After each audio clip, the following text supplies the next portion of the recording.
नमस्कार, बहुत स्वागत है आपका। मैं हूं आपके साथ सुमित शर्मा। भोपाल से जेएमबी के 2 और आतंकी गिरफ्तार किए गए हैं। इसे मिलाकर अब तक कुल 9 आतंकी गिरफ्तार किए जा चुके हैं। भारत में जिहादी गतिविधियों को अंजाम देने के आरोप में इन्हें गिरफ्तार किया गया है। इन पर जिहादी मटेरियल परोसने का आरोप है। ये खास मोबाइल एप्लीकेशन के जरिए साथियों से कांटेक्ट किया करते थे। दोनों आतंकियों को एनआईए ने गिरफ्तार किया।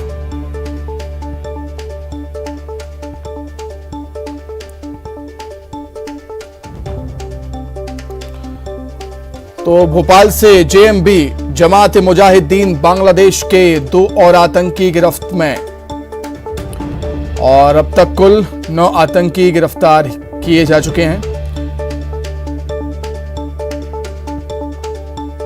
केस में एनआईए ने बड़ी कार्रवाई की है। एनआईए ने 2 और आतंकियों को गिरफ्तार किया है। ये आतंकी भोपाल में ही रहकर अपने नेटवर्क को मजबूत कर रहे थे। अभी तक करीब 9 लोगों की गिरफ्तारी इस पूरे मामले में हुई है। एनआईए ने सबसे पहले 4 आतंकियों को एटीएस की मदद से भोपाल के ऐशबाग इलाके से गिरफ्तार किया था। अब ये संख्या जो है लगातार बढ़ती जा रही है। 9 आतंकी अभी तक इन 2 आतंकियों को मिलाकर गिरफ्तार हो चुके हैं। तो बड़ी कार्रवाई जो है एनआईए ने की है। आतंकियों से पूछताछ की जा रही है और कई बड़े खुलासे होने की संभावना है। कैमरामैन मनीष सेंगर के साथ मनोज राठौर, न्यूज़ 18 भोपाल। तो कई और बड़े खुलासे होने की संभावनाएं हैं और जैसे जैसे जांच आगे बढ़ेगी वैसे वैसे कई और गिरफ्तारियां भी हो सकती हैं, ऐसी भी खबरें हैं। फिलहाल भोपाल से जमात मुजाहिदीन बांग्लादेश जेएमपी के 2 और आतंकियों को गिरफ्तार किया गया है और इन्हें मिलाकर अब तक कुल 9 आतंकी गिरफ्त में आ चुके हैं। भारत में जिहादी गतिविधियों को अंजाम देने के आरोप में इन्हें गिरफ्तार किया गया है।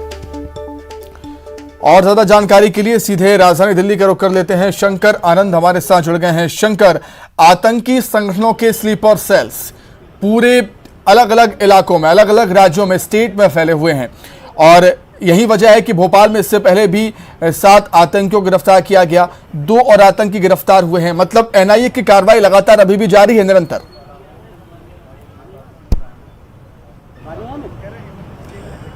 निश्चित तौर पर देखिए, कहा जा सकता है कि केंद्रीय जांच एजेंसी एनआईए जिस तरह से इस मामले में कार्रवाई कर रही है और उसी के तहत अब तक 9 आरोपियों की गिरफ्तारी हुई है। और जिस तरह से आतंकी संगठन जमात मुजाहिदीन की अगर बात करें तो इसके आतंकी से संबंधित कई इनपुट्स जो है हाल फिलहाल में केंद्रीय जांच एजेंसी एनआईए को मिले और इसी के तहत कार्रवाई करते हुए इन दोनों आरोपियों को गिरफ्तार किया गया। और इन दोनों आरोपियों जो आरोप हैं वो जिस तरह से पिछले कुछ दिनों से लगातार ये सोशल मीडिया के माध्यम से अपने कहा जा सकता है कि जिहादी एक्टिविटी उसको फैला रहे थे। तो सिर्फ मध्य प्रदेश नहीं बल्कि उसके तार बिहार से भी जुड़े हुए हैं, इसके साथ साथ कई अन्य दूसरे राज्यों से भी जुड़े हुए हैं। और किस तरह से एक जिहादी एक्टिविटी को आगे बढ़ाना और जिस तरह से एक कहा जा सकता है कि आतंकी गतिविधियों को अंजाम देने के लिए एक कहा जा सकता है कि स्लीपर सेल तैयार करने की जो एक प्लानिंग रची गई, तो इस मामले में बाकायदा कार्रवाई की गई है। हालांकि ये दोनों जो गिरफ्तार आरोपी हैं, ये दोनों गिरफ्तार संदिग्ध आतंकी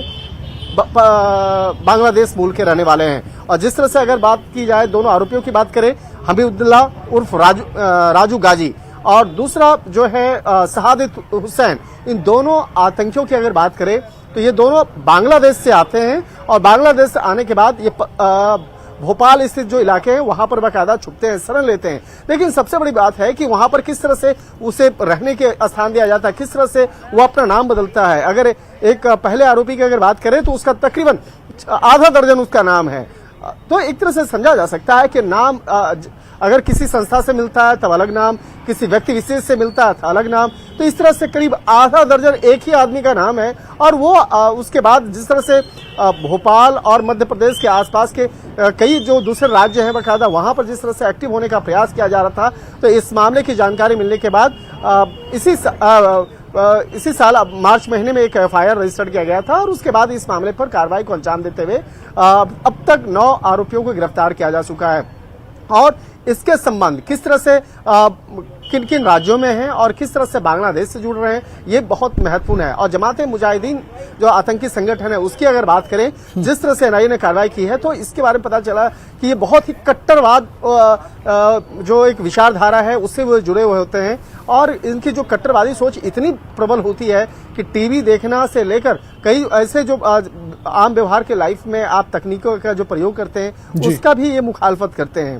तो एक तरह से कह सकते हैं कि एनआईए इससे जुड़े हुए तमाम कनेक्शन को खंगालने में जुड़ी है और इन दोनों आतंकियों का जो तार इस तरह से भी बाकायदा समझा जा सकता है कि ये आपस में बातचीत करने के लिए एक विशेष मोबाइल एप्लीकेशन का प्रयोग करते थे और उस विशेष मोबाइल एप्लीकेशन का प्रयोग करने के बाद उसके माध्यम से अपने जिहादी गतिविधियों को अंजाम दिया जाता था। और उसी एप्लीकेशन का, तो उस एप्लीकेशन में कितने लोग जुड़े हुए थे, किस तरह से एक ग्रुप बनाया गया था, इसको समझने का बिल्कुल निश्चित तौर पर शंकर, तो जिस तरीके से आप बता रहे हैं जेएमबी के बारे में, और निश्चित तौर पर एनआईए की एक बड़ी कार्रवाई और एनआईए के लिए बड़ी सफलता। बहुत धन्यवाद शंकर आपका जुड़ने के लिए, तमाम बातचीत के लिए। और अधिक जानकारी के लिए भोपाल संवाददाता मनोज राठौर जुड़ गए हमारे साथ। मनोज, इससे पहले भी एआईए ने कई आतंकियों को गिरफ्तार किया और अब कुल मिलाकर 9 आतंकी गिरफ्तार हो चुके हैं। इसका मतलब यह है कि जेएमबी, जमात मुजाहिदीन बांग्लादेश, मध्य प्रदेश में काफी समय से अपनी स्लीपर सेल्स को तैयार कर रहा था। जी बिल्कुल, जो 2 आतंकी कल गिरफ्तार किए गए थे उनसे लगातार पूछताछ की जा रही है और जो जानकारी निकल के आई, इससे पहले जो 7 आतंकियों को गिरफ्तार किया गया था, ऐशबाग इलाके से 4 आतंकियों को गिरफ्तार किया गया था। तो उन आतंकियों से पूछताछ में कई गोपनीय जानकारी मिली। फिलहाल जो 2 आतंकी गिरफ्तार है उनसे लगातार अज्ञात स्थान पे पूछताछ की जा रही, लेकिन जो 2 के अलावा जो 7 आतंकी गिरफ्तार हुए थे, इनकी एक चेन है, आपस में ये कनेक्ट है और बांग्लादेश से ये एक ऐप के जरिए आपस में संवाद करते थे। ढाका में जो इनके आका बेटे हैं इस आतंकी संगठन के, उनसे लगातार इनको मूवमेंट मिलता था और ढाका के जरिए जो है वो बांग्लादेश होते हुए पूरे आतंकी जो है वो इंडिया में दाखिल हो रहे थे।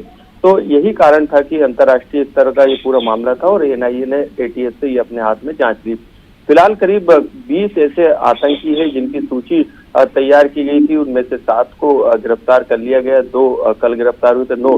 तो अभी भी 11 ऐसे आतंकी हैं जिनके खिलाफ सबूत मिले हैं। उनके लिए जो है लगातार एनआईए की टीम मध्य प्रदेश की राजधानी भोपाल में ही नहीं बल्कि मध्य प्रदेश के अलग अलग जिलों में जो है उनकी तलाश कर रही है, क्योंकि ये आतंकी गिरफ्तारी के बाद से, इनके खुलासे के बाद से ये अंडरग्राउंड हो गए हैं। तो ये फेरिस्त जो है काफी लंबी है और करीब 100 से ज्यादा स्लीपर सेल मध्य प्रदेश में बताई जा रही है। इसके अलावा दूसरे राज्यों में भी ये कनेक्ट थे और यही कारण है कि एक बड़ी चेन जो है पूरे मध्य प्रदेश ही नहीं बल्कि देश भर में इनकी बनी हुई है। ठीक है मनोज, बहुत शुक्रिया आपका तमाम जानकारी के लिए, हमारे साथ जुड़ने के लिए आपका बहुत धन्यवाद। आगे बढ़ेंगे, बात जबलपुर की कर लेते हैं, जहां पर बीजेपी के 44 पार्षदों समेत एक निर्दलीय पार्षद नजरबंद हुआ।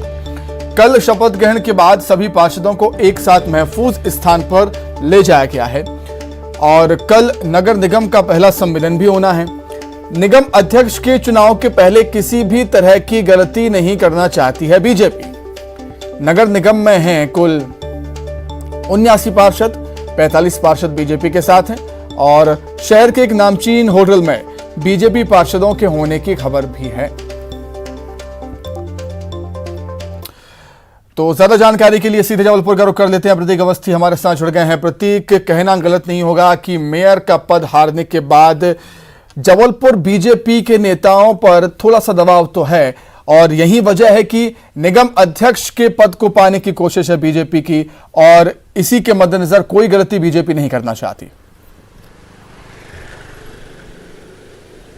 देखिए बिल्कुल, कहीं ना कहीं मसलन बात यही है और यही वजह है कि फिलहाल कल जैसे ही शपथ ग्रहण समारोह हुआ था उसके बाद सभी पार्षदों को एक बस के माध्यम से शहर के एक नामचीन होटल ले जाया गया। सभी पार्षदों को नजरबंद किया गया है। ऐसे हम नजरबंदी भी कह सकते हैं, बाड़ेबंदी भी कह सकते हैं, जो भी कहे, लेकिन जो भी हो फिलहाल एहतियात बरत रही है बीजेपी, क्योंकि जो तस्वीरें सूबे के अलग अलग नगर निगमों से सामने आई है वो ये बतलाती है कि फिलहाल माहौल उतने ठीक नहीं है।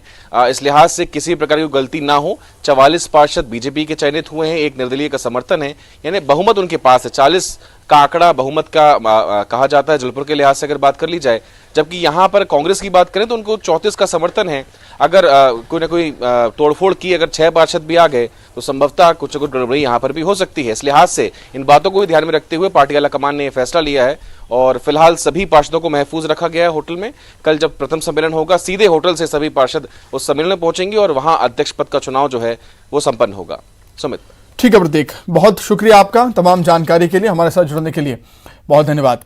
आगे बढ़ते हैं, श्योपुर से खबर है जहां विभाग की जमीन पर हो रहे अतिक्रमण को रोकने पहुंची वन विभाग की टीम पर आदिवासियों ने लाठी डंडों से हमला कर दिया। हमले में एक वनकर्मी और 2 चौकीदार समेत 3 कर्मचारी घायल हो गए, जिन्हें इलाज के लिए विजयपुर के अस्पताल में एडमिट कराया गया है। हमले में वन विभाग की गाड़ी भी क्षतिग्रस्त हुई है। मामला गसवानी थाना इलाके के सहसराम गांव के पास जंगल से सटी हुई वन विभाग की जमीन का है। फिलहाल वन विभाग की शिकायत के बाद पुलिस ने मामले की जांच शुरू कर दी।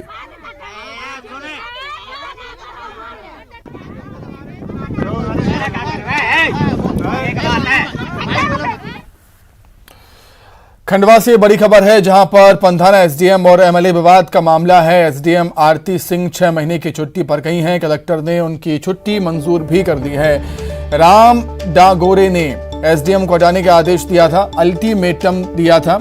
खंडवा कलेक्टर ने सुलह का रास्ता निकाला और कांवड़ियों को छात्रावास उपलब्ध नहीं कराने पर विवाद हुआ था।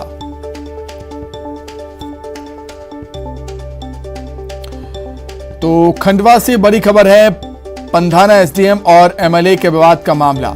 एसडीएम आरती सिंह 6 महीने की छुट्टी पर गई हैं। कलेक्टर ने उनकी छुट्टी मंजूर भी कर दी है। राम डागोरे ने एसडीएम को हटाने का अल्टीमेटम दिया था और खंडवा कलेक्टर ने सुलह का रास्ता निकाला है। कांवड़ियों को छात्रावास उपलब्ध नहीं कराने पर विवाद हो गया था पंधाना एसडीएम और एमएलए के बीच।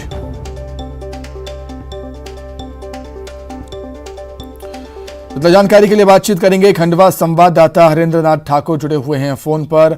हरेंद्रनाथ, पहले विवाद होना, फिर एसडीएम आरती सिंह का छुट्टी पर जाना, क्या संकेत देता है? जी सुमित, दर्शकों को बताना चाहूंगा, विवाद 2 दिन पहले का है, जब सावन की सोमवारी के लिए जो कांवड़ियों को परमिशन दी गई थी, जिन 11 शर्तों पर पंधाना एसडीएम डॉक्टर आरती सिंह ने परमिशन दी थी, उस परमिशन पर हिंदूवादी संगठन ने आपत्ति दर्ज कराई। आपत्ति दर्ज कराने की शिकायत जो है पंधाना विधायक राम डांगोरे तक पहुंची।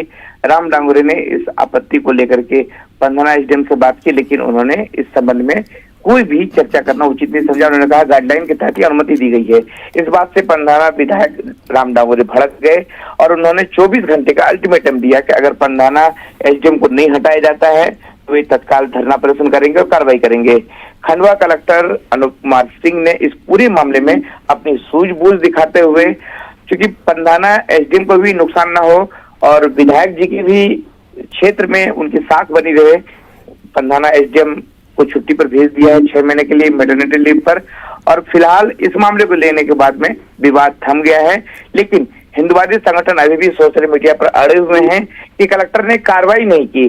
फिलहाल कलेक्टर ने बीच का रास्ता निकाला, सुलह का रास्ता निकाला है, जिससे दोनों पक्षों ही संतुष्ट हो। ठीक है हरेंद्रनाथ, बहुत धन्यवाद आपका तमाम जानकारी के लिए। धमतरी से खबर है जहां पर रक्षाबंधन से पहले खाद्य विभाग की कार्रवाई देखने को मिली। होटल और रेस्टोरेंट पर छापा मारा जा रहा है। मिठाई खाद्य पदार्थों के सैंपल लिए जा रहे हैं, लैब में टेस्ट के लिए भेजे जा रहे हैं। होटल संचालकों को चेतावनी दी गई है, साफ सफाई का ध्यान रखा जाए।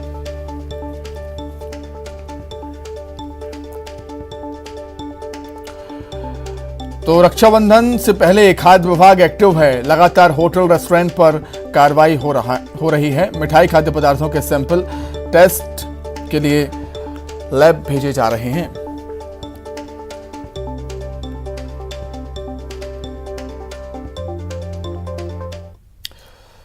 खबर देवास से जहां बीजेपी की गुटबाजी खुलकर सामने आ गई है। बागली नगर परिषद चुनाव के बाद बागली से बीजेपी के विधायक पहाड़ सिंह कनौजे और उनके समर्थकों ने अपने ही पूर्व मंत्री दीपक जोशी के खिलाफ नारे लगाए हैं। ये विरोध प्रदर्शन नगर परिषद चुनाव को लेकर हुआ। उधर पूर्व मंत्री समर्थकों ने विधायक के इस रुख पर नाराजगी जाहिर करते हुए उनके पोस्टर पर कालिक पोती और पुतला फूका। आपको बता दें, सोमवार को बागली में नगर परिषद के लिए मतदान हुआ। नगर परिषद चुनाव में बीजेपी से अधिकृत प्रत्याशी सीमा कमल यादव ने जीत हासिल कर 15 में से 11 वोट प्राप्त किए थे। बताया जा रहा है कि यहां से बीजेपी से बागी होकर कल्पना अमोल राठौड़ ने निर्दलीय नामांकन दाखिल किया था, जिन्हें 4 वोट मिले। वे पूर्व मंत्री दीपक जोशी की समर्थक बताई जा रही हैं। इनके नामांकन से बागली में चुनाव की स्थिति बनी। इसी बात से नाराज विधायक ने समर्थकों के साथ पूर्व मंत्री जोशी के खिलाफ विरोध जताया था।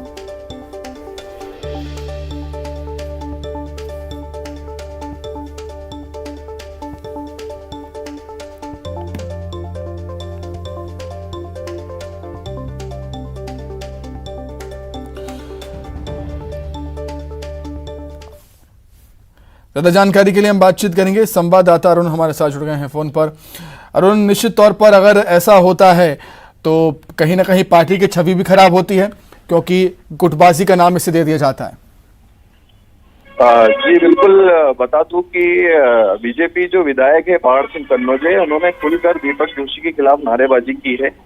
हालांकि यह बताया जा रहा है कि जो नारेबाजी की है वो दीपक जोशी से नाराज होकर की है, क्योंकि दीपक जोशी ने जो है वहां पर निर्दलीय कैंडिडेट खड़ा किया था अमोल राठौड़ को, और जो अमोल राठौड़ है उनका भी कहना है और दीपक जोशी का भी ये कहना है कि निर्दलीय प्रत्याशी किसी भी तौर पे हमारा नहीं है। लेकिन वहां पर जो बीजेपी प्रत्याशी जो अध्यक्ष के रूप में तौर पे निकल के आई है, कहीं ना कहीं ये एक बीजेपी में गुटबाजी देखने को नजर आ रही है। हालांकि पहाड़ सिंह कन्नौजे से जब उन्होंने बात करने की कोशिश की तो ना फोन उठा रहे हैं ना इसकी चर्चा करने की बात कर रहे हैं। जी वरुण, आपका बहुत शुक्रिया तमाम जानकारी के लिए। सूरजपुर से खबर है अब, जहां पर त्योहारों को लेकर प्रशासन ने छापा मारा है। जिले के 13 होटल्स पर दबिश दी है। 6 ब्लॉकों के होटल्स में जांच जारी है। सैंपल लेकर जांच के लिए भेजे गए हैं रायपुर। खाद्य निरीक्षक, राजस्व, पुलिस की ये संयुक्त कार्रवाई। रायपुर से बड़ी खबर, जहां पर बस्तर में भारी बारिश, सरगुजा में सूखा। जी हां, सरगुजा के कई जिलों में कम बारिश हुई है। सरगुजा, सूरजपुर, बलरामपुर, जशपुर, कोरिया में कम बारिश हुई। रायपुर और दुर्ग संभाग में सुधार की स्थिति। सुकमा से बड़ी खबर है, जहां पर जिला मुख्यालय का 2 दर्जन गांव से संपर्क टूटा है। सुकमा का उड़ीसा से संपर्क टूट गया। छापरा पुल पर शबरी नदी का पानी बह रहा है। पुल के ऊपर से देर रात से शबरी नदी का जलस्तर घटना शुरू हुआ। तो इसी के साथ ही फिलहाल इस बुलेटिन में इतना ही। खबरें लगातार जारी। नमस्कार।